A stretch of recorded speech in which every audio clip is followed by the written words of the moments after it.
Hey guys, it's Syndicate here, and today I've got something a little bit different for you guys. It's really cool at the same time, and I think you're going to pick up on how kind of fun this was for me, and entertaining it was actually to go to this cool, awesome event that I had down in London. A few weeks back, I actually went down to London with Hutch, and we got the chance to play the new Devil May Cry game. Now, I've never been a hack and slash guy in my life before, you know, so this was like a whole new experience to me, and I was like, you know what, I'm willing to give anything a chance. I'll give it a look over and see what it's like, and it was really good because this game actually ticked a lot of the boxes for me because the cinematics were really fun and, you know, entertaining. You didn't want to just skip them all the time. The gameplay was fun, you know, it was always changing. You were always learning new moves and stuff like that, so the game was always throwing stuff at you to always want to keep playing, and I think that's what's necessary about a game, to be honest. So what I'm going to be showing you guys now is just some like cool footage that they allowed us to record. So I've got some like gameplay footage that I can show you guys whilst I just you know, give you a bit of a chat about the game, and yeah, some awesome footage. So let's jump into that now, yeah. And yeah, I know, guys, the cinematics are awesome. They're so awesome. It's unbelievable. Hope you enjoy it anyway.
Alright, so like right now you might be like, wait a minute, what the hell was going on? Right, this game is super cool because like, you're in limbo. Your character, Dante, is in limbo, and he's a super cool character, you know, like, he's just epic. He's not like a superhero, he's a super cool character. This is why I kind of liked him, because it wasn't like a I have to save the day sort of thing. It was a badass who basically didn't give a crap what anyone said, and it was awesome, and that's what I really liked about it. But what your character's doing out throughout this entire game is all of a sudden these demons would drag Dante into limbo, and when he dragged you into limbo, you'd be in this like normal surrounding. Like you could see here, I was on a pier, you're like at my house, and I was there, everything was fine and dandy, and then all of a sudden, like a demon dragged me into the limbo to try and kill me, you know, to try and, you know, finish me off like a boss. But he'd failed because I was just like, you know, you start off with this normal sword, and you're like, yeah, sword's great and everything, and, you know, you're having a lot of fun with it, and you're like, oh, I wish there was more. And then throughout you play the game, you're like, oh, wait a second, I've got like a sword, and now I've got pistols. As you can see, I'm firing the pistols.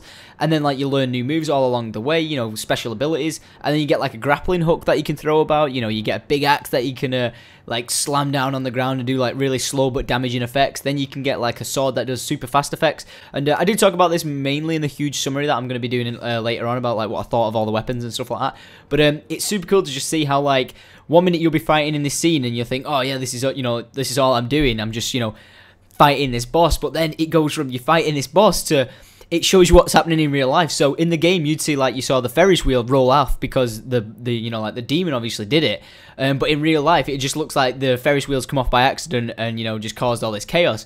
So it was a really fun game to play through because it gave it like a new aspect on a hack and slash, because I literally thought I'd just be like fight, that's it, fight, that's it. And I was like, you know, that's why I said I came into it optimistic. I was like, no, it might be a fun game, I'll give it a chance, and that's exactly what I did.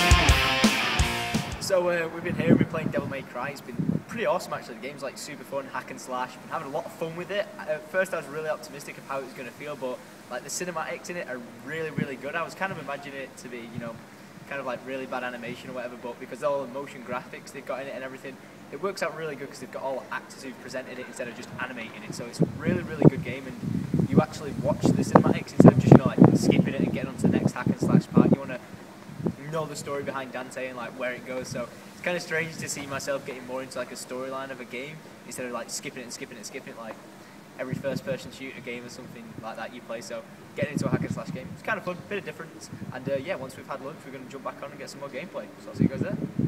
Alright, so if you guys know me, then you know I love game design. I have so much respect for like designers, animators, people who do artwork, anything that anyone does in, you know, like the game industry sort of thing. Because I love the industry as a whole. I really wanted to get into game design, but I know it takes a lot of skill, and you've got to be super talented and, you know, just like a beast at what you do. So we had the awesome opportunity to meet the guys behind the game, you know, interview them, and you know, I'm just going to throw in now some of the questions I asked them, because these are the kind of questions I've always wanted to ask like developers, or, you know, like people who work on the game, their thoughts and, you know, like what went into their mind, concept sort of thing to make them do what they did. And yeah, here are the questions. My name is Alessandro Tarini. I'm the visual art director of Ninja Theory. My name is Stuart Hadcock. I'm the technical art director at Ninja. Do you enjoy creating the backstory of a character? You know, like with Dante, you've got here, like you look throughout his past, and it's like he's a really cool character, and is this like one of the funniest characters you've worked on throughout your career? Yeah, I think so. I think he is cool. Like from what you guys gone for, you know, like playing through the game, looking at his past and how he's been brought up. You can't tell exactly what you were saying. Like you look into his eyes, like yeah, he's had a rough bringing up. Yeah. And like the intro scene was just insane. I can't stop saying how cool that was. Yeah. But from You guys did a really good job in the cinematics. yeah, exactly. Someone had a lot of fun making that, but yeah, it's just is this like your funnest character? Do you feel like once you've created this character and be like, oh, this is it? Do you feel attached to him? Yeah, I think in any character we create, you feel, because we sometimes people can see, like you said, now you can see the history. Sometimes you maybe you don't feel it, but we feel it. We actually start always from that. You know, we study a character like in this way often, and so when you see the end, you know, the result, and you see actually we managed to express what we wanted.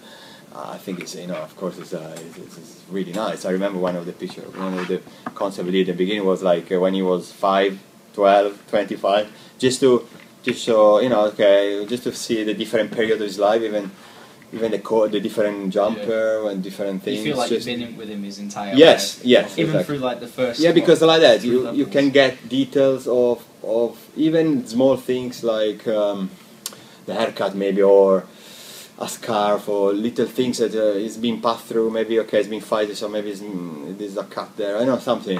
Yeah. If you don't think about the past, you wouldn't maybe draw it like that, or You're just like, oh, it's just a scar. It's like, oh, where could he have got that from? Say the big scar on his face. Like, did he get into a fight? Yeah, like, you saw the stab wound, Yeah. where he like, realised that image was really cool. Like when you see it through the game, like everything to create who he is. Like I don't play campaigns that much, but when I do, I really try to get into it. And a few, you know, I'm just like, oh, it's just this simple story. But with this one, it's like, you know, you find well, you can't do spoilers, kind of, but like when you find out throughout the storyline of his family and things like that, you want to know more, and then like throughout the campaign you're actually finding more when he finds images on the floor or something like that. And I think you've done a really good job with everything, creating a backstory. Yeah, in terms of like the trying to actually get that across in the game, there's obviously the character guys did a great job of translating the concepts in, but also, you know, in terms of the animation, like we were inspired a lot with doing the mocap shoot, working a lot with the actor, that, you know, certain expressions that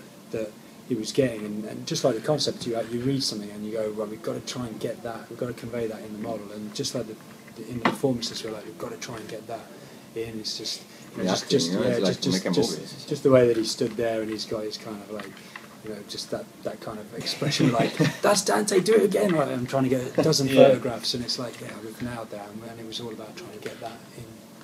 It's awesome. Alright, so the next person I'm going to be talking to is Tom, and Tom is the head lead of audio, and what we was just chatting about is like how it was to like build suspense for the entire game, because every fight scene had, you know, like crazy music building up every time. Like if you went on a cool like point streak, up in like the top right hand corner, like the music had changed, and I just kind of like wanted to get an aspect of like what it was like for him to design it and stuff like that. So hope you enjoy these questions. Yep, my name is Tom Colvin, and I am the audio lead at Ninja Theory. My view about the musical change, it all sounds smooth from what we've heard. It shouldn't be that you're sort of going, aha, the music's changed, so I've done something. Ooh. Yeah. Or you are listening out for musical cues to tell you stuff.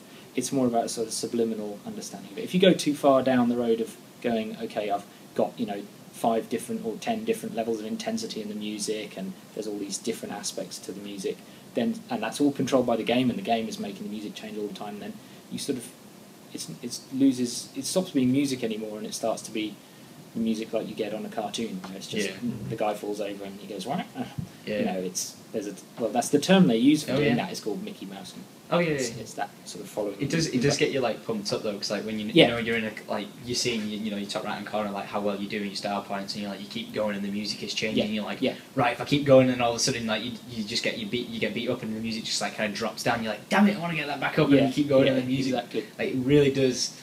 I can't stop saying it because when we started an intro, I was just like listening to the music, and every cinematic, like the music in that plays at the start one was really, really good. And then like boss fights, when they appear, the bosses, they're really good. And that gets you like, at the same time there's like a big boss, like just crash through a wall. And then when this boss appeared, I was just like, I'm going to take this thing on, and the music gets you super stoked, and at the same time kind of like it's that daunting feel from the sound that you're like, actually, you know, this is going to be pretty hard, because it's not like, oh, daisies and make you think stuff like that. It makes you think of, this thing's going to crush me, and if I don't fight it, I'm going to die. That was our main idea, is to just get that sense of scale. You know, that was what all of that sort of use of, you know, big digital gnarly bass sounds is all about. Is those bosses are huge and they're threatening sounding, and to me that, you know, that's some of the most threatening sounding music out there. Yeah. So was it nice to work from the, you know, you had that whole point of banging and crashing, you know, like when you're fighting bosses and you're working your way through the map. But then when you go to like the alternate zone where, you know, it's almost like the tutorial section where you know, you're dragging things along, and then you've got that like, it's like almost like tranquil. Yeah. Was that like nice to work on that and have like this, just to create an atmosphere that was like, okay, this is a nice calm place. Yeah. Instead of all this chaos, and then the transition to was that fun to work on, like two different full aspects? Yeah, I mean there's all kinds of bits of transition in the game where you're flipping from one sort of musical or audio area to another, and it's always good to keep that. You know, you can get fatigue if you're playing the same thing over and over again. When you're working on something, you very much get the sense that you can't necessarily tell how good it is after a while. You'll be playing it and working on it, and you just see the same thing day after day after day. So yeah, you do get that sense of release. The tranquility just feels so good, because like you forget the chaos. Like when you're training, you just like you forget the chaos, and you're just like, oh, you know, I'm just fighting, you know, like just swinging from place to place sort of thing, and then all of a sudden like you go back into it, and you're like, oh yeah, like the music feels new. It doesn't feel like, oh, it's this track again or something, because there's that much going on. It never goes like a quiet moment. There's always some sort of music, but you never really like click what it is. It just puts you in the right mood of field. Yeah. And I tell you what, I think you've done a very good job, sir. Well, thank you. Alright guys, so that was kind of like our day wrapped up, you know, like we played the game, and then we got to talk to the guys who actually made the game, and it was a lot of fun, because it was nice to kind of get involved more with the gaming industry. You know, it's what I've always wanted to do, you know, like just like even whether it be interviewing or going like being able to play a game early or something like that. So, you know, I have a huge respect for Ninja Theory for inviting me down. That was absolutely awesome of them. And yeah, I had a great time. I hope you guys did enjoy the video that I put out, and, you know, was chatting about it. And if you did listen all the way to the end, I know it was a bit of a long video, but yeah, I hope you kind of like liked hearing their aspect of the actual guys behind the game's thoughts and opinions on what their decisions were and why, sort of thing. I thought it was kind of cool. But yeah, me and Hutch are going to be doing a wrap-up video of like what we thought of you know, DMC, like my opinions and his opinions, and just to be having a chat about it. And yeah, I'll be linking off to that soon, guys. So I hope you have enjoyed this video. If you have, please be sure to let me know, and I'll see you guys soon.